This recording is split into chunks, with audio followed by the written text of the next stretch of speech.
The big inequality is the extraordinary concentration of income and wealth at the very top, which has enormous implications for our democracy.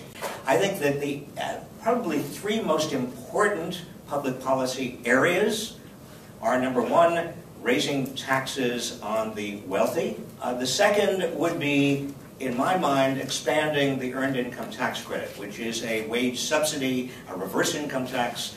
This is not a liberal idea. This came out of basically a lot of very conservative writers and conservative minds.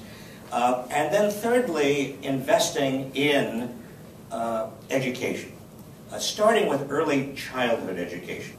There is no way of dealing with this absent a political movement that hopefully incorporates organized labor. I had hoped the Occupy movement would be that movement. Maybe it will be. Movements don't happen overnight.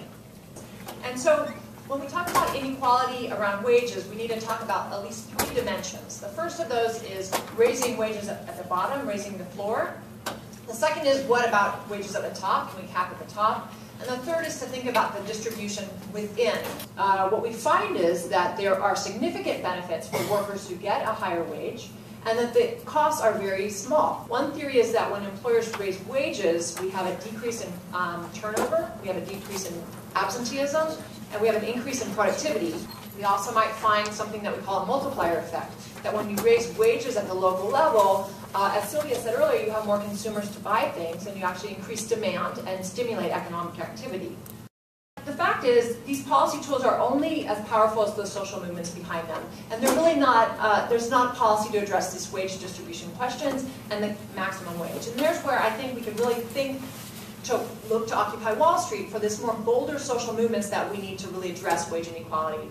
So what we have learned from our collective bargaining experience is more and more collective bargaining helps people in their work site, but it doesn't deal with the institutional challenges we have across the board, because we have only now, in terms of the private sector, some 7% of the workforce organized. And so we moved from collective bargaining issues to how do we engage in public policy issues as well. The right wing has had a narrative for some 25 plus years that was an anti-union, anti-social security, anti-government, anti-public sector narrative that's been very effective. And we have not had a counter-narrative for all those period of years. We are now in California doing some research with a guy named Drew Weston to help us figure out what a narrative would be for social justice and economic justice. But our point of view is you won't have a healthy economy until you have a diverse economy.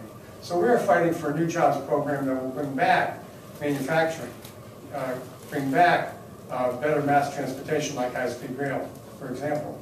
And how do we recreate California's economy to be a new green economy that is a good wage, good job, full-time economy? So let me tell you a little story about what's happening in the South Bay. So first of all, we have been, like every place else in the country, fighting this very challenging battle for equity. So what are our theories of change and how are we going to do something about it? The first is we have to make sure that we are part of making the rules. He or she who governs the rules, rules the table, period. And the more and more money and the more influence that's happened at all different levels of government, the more that the rules change to make it harder for the masses to survive while a few thrive. So what are we going to do about it?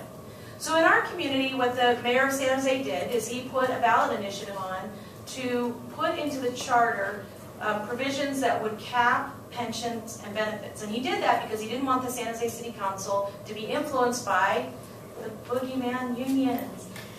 And what's funny about that, I find funny about that, is the average donation that's coming in to fight this campaign for the bad, librarians and firefighters and cops and janitors come in at about $25,000 a shot, and almost none of them live in San Jose. So what is this about? It is about power. So if we want to undo economic inequality in this country, then what we really got to do is, if we're trying to take that money back from the 1% and give it to ourselves, put it in our pocket, the 99%, we got to build our own political power. And we've got to do that from the bottom up. And I think that if we're trying to answer that question, what do we do at Citizens United? What do we do in days where the rules are totally stacked against us? I think it's the Occupy movement that's really given us the answer to that question. That if we really want to do something about this inequality with the rules stacked against us, we got to break the rules. The first way we've been breaking the rules and going on the offense is that we're promoting ideas that break the rules of political discussion. The second is we're building coalitions that grow and strengthen organizations that are willing to break the rules. And the third is we're trying to make the 1% pay for more bottom-up institutions that empower the 99%. And specifically, what I'll talk about is we're really focused on making the 1% pay to refund education.